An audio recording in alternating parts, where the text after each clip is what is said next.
السلام علیکم ورحمت الله وبرکاته و مغفرته. شی والله کوینم خو تاریخ نن د 2019 د ډسمبر 28 په بالا 12 چې د جمعې ورځ ده د اتریش هغه ویانا ښار دی. عبدالشکور خان الله دې راوله. السلام علیکم. الله پاک ښه وشالي. څنګه یاست؟ شپه بخیر شوه؟ بیخي شکر دی. ښه خوب مو وکړئ؟ ستړیا په خیر شوه؟ ښه ټیټ ورایټ. والله خو برشنډې جو پر راخو توکل پر خدای دی. نو اوس د جمعې لمانځه ته به ولاړ شو، که د الله رضا وه. نو ته د خوب دپاره راغلی که منظرې دپاره؟ یا منظره به کو د بیا نو خوب مه پوره کوه دلته، منظره به د خیر سره کو. بلای ماښام یو څه بدخواب هم شوې په دا واده کې. والله و ښه واده و، ښه پروګرام، ښه پوره ښه پوره تړونونه کشف کړو. ستا هم داسې خطرناکه دوسیه په لاس کې ده. نو موږ مخته د جمعې لمانځه ته ورځو. تر بیا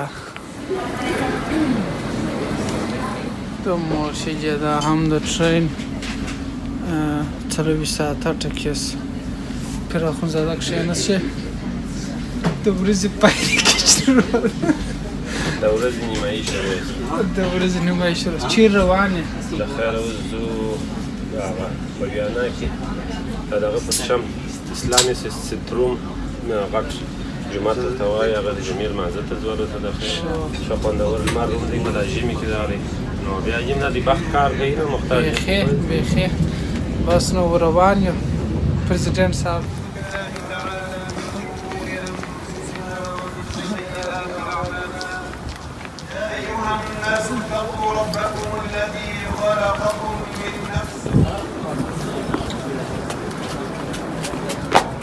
اليوم الموعود هو يوم القيامة، والشاهد هو يوم الجمعة، والمشهود هو يوم عرفة. مرد جمعه مبارک المنز ادا کی خدای دې قبول کی.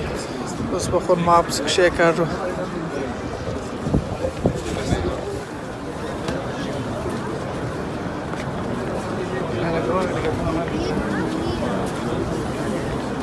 نو د جمعه مبارک المنز ادا سو. دا یو اوس روان یو. پیر اخونزاده لمونځ یې وکړئ. خدای دې قبول کړي. امین. ما ته چې دعا وکړه ټولو مؤمنانو ته مو وکړه، مسلمانانو ته. د مرشد موږ ته په وطن کې دا امن راولي، دا جمعې لمونځونه ښه د بخت وا جمعه ته وکړه که یاره واه مسخرې به کوو. الله ساتي. بس اوس لا وخت لرې، ډېر چې خدای مه دغه کوه، وخت لا ډېر درته پاته دی. نو دا مسجد دی او دا هم زموږ مخامخ د اوبو غاړه ده چې په یو څو ثانیو کې به تاسو هم په دیدن مشرف سئ. اسلامیک ویانا اسلامیک سنټر ورته وایي. د دې مسجد مرکز نوم دی و د ویانا اسلامي مرکز.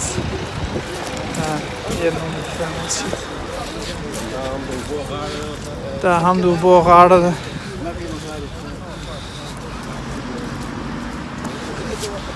دی نو ماشاءالله د پښو په تګ خو راته کړی.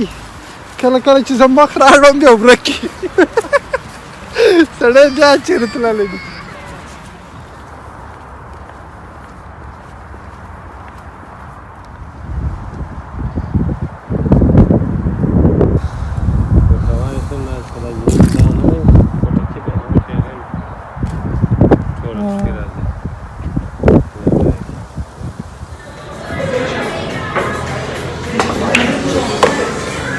سپین ور واچو.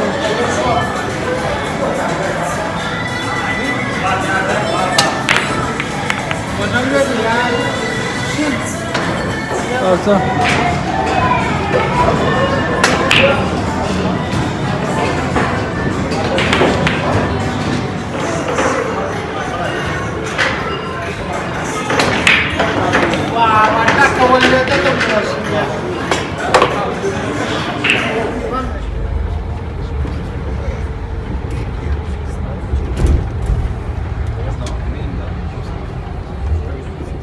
د خیر زه هم په بس کې کښېناستم. 8:30 بجې دي د ماښام د جمعې د ورځې. ځم د خیر سره بیرته هنګري ته د کار او د درس پر خوا.